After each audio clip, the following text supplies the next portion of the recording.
मुग्धा और उसकी सास के बीच पूरा समय सास के किसी न किसी काम को लेकर मतभेद चलते ही रहते हैं। बहू, ओ बहू, जरा चाय बना दे। मुग्धा चाय लेकर आती है। ये लीजिए, और कुछ चाहिए? अरे नहीं, बस चाय पीने का मन था। जाओ, तुम दूसरा काम करो। चाय पीने के थोड़ी देर बाद सास दोबारा मुग्धा को आवाज लगाती है। अरे बहू रे, आओ बहू, जरा हलवा तो बना दे, मीठा खाने को मन हो रहा है। इसी तरह मुग्धा की सास पूरा समय कोई ना कोई काम बताकर उसे रसोई से बाहर तक निकलने नहीं देती। कभी चाय, कभी हलवा, कभी पानी तो कभी दूध, हर समय खाने को चाहिए और उसके लिए अपने हाथ पैर बिल्कुल नहीं हिलाने। परेशान किया हुआ है इन्होंने। सास की जबरदस्ती परेशान करने की आदतों से दुखी मुग्धा एक शाम सचिन के साथ अपने कमरे में बैठी हुई बात कर रही होती है। सुनो जी, मम्मी जी की ये जानबूझकर मुझे परेशान करने की फरमाइशों से मैं बहुत फ्रस्ट्रेट हो चुकी हूँ। पूरे दिन में एक सेकंड का आराम नहीं मिलता। रसोई से बाहर कदम रखती नहीं कि बहू ये बना दे, बहू री वो बना दे। अरे इनकी फरमाइशें चलती ही रहती है। अरे मुग्धा, माँ खाने की शौकीन है, पर उम्र हो चली है, खुद खाना नहीं बना सकती, इसलिए तुमसे बोलती है। अरे तो शौक भी उम्र देख कर रखने चाहिए ना। समझ में नहीं आता, हर समय फेविकॉल का जोड़ लगाए सोफे से चिपके बैठी रहती है। इतना सब डाइजेस्ट कैसे हो जाता है उन्हें? अरे तुम मेरी माँ से इतनी नफरत कैसे कर सकती हो? मैं उनसे नफरत नहीं करती जी, बस परेशान हूँ। जहां मुग्धा अपने पति से ये सब बोल रही होती है, वहीं उसकी सास भी कमरे के बाहर दरवाजे से कान लगाए सारी बातें सुन रही होती है और अगली दोपहर रसोई में मुग्धा के पास जाती है। बहू, आज ना मेरा कुछ मसालेदार खाने का मन है। तो चाय बना दो, मुझे बहुत पसंद है। अरे ना, ऐसा कर लिट्टी चोखा बना ले। और हाँ, जितना मसाला बातों में मिलाकर पति को सुनाती हो ना, सब्जी में भी वैसे ही डाला करो, खाना स्वादिष्ट बनेगा। सास की बात सुनकर मुग्धा हैरान रह जाती है। मतलब आप पूरा समय मुझ पर हुक्म चलाने के साथ बंद कमरे में हुई पति पत्नी की बीच की बातें भी सुनती है? अरे बात जब मेरी थी तो सुनने में क्या दिक्कत है? ये कहकर सास वहां से चली जाती है। अरे अब तो हद पार हो गई, इस तरह से तो ये मेरा जीना मुश्किल कर देंगी।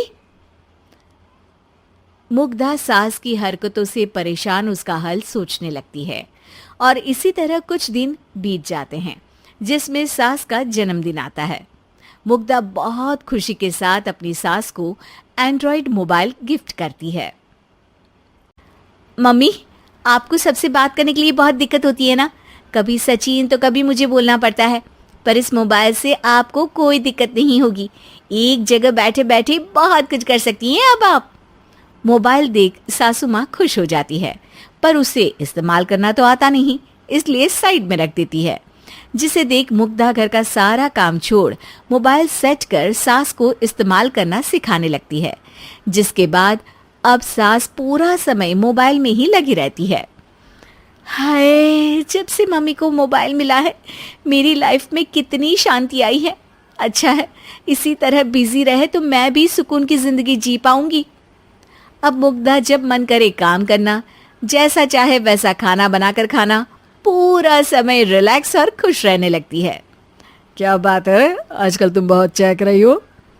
अरे मम्मी जी से छुटकारा जो मिला है, अब ना फरमाइशें ना छुप छुप कर बातें सुनना। अच्छा, तो मोबाइल गिफ्ट करने की ये स्कीम थी। इसी तरह दिन बीतते हैं और अब मोबाइल पर लगी सास फरमाइशों की जगह सवालों के लिए बहू को आवाजें लगाना शुरू कर देती है। अरे बहू सुन तो, देख जरा किसी का फोन क्यों नहीं मिल रहा? रिचार्ज खत्म हो गया है, पर अभी 4 दिन पहले ही तो मैंने किया था, इतनी जल्दी कैसे खत्म हो गया? अरे मैंने कल तेरी कनाडा वाली मौसी सास से 3 घंटे बात की थी ना।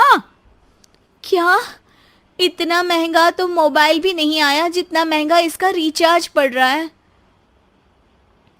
इसके बाद तो जैसे मुग्धा के दिन के 24 घंटे में से 20 घंटे सास के पास उनके मोबाइल रिलेटेड प्रॉब्लम सॉल्व करने की ड्यूटी ही बन जाती है। अरे मुग्धा, ये मोबाइल में अचानक तेरी मौसी सास की शक्ल क्यों दिखने लगी? और ये तो हिल भी रही है। मम्मी, ये गूगल डुओ का वीडियो कॉल है। इसमें आप बात करने के साथ एक दूसरे की शक्ल भी देख सकती हो।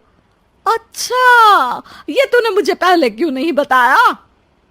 अब बताने के लिए पहले नहीं बताया। इसी बीच सचिन भी वहां आ जाता है और सास अपनी वीडियो कॉल में बिजी हो जाती है।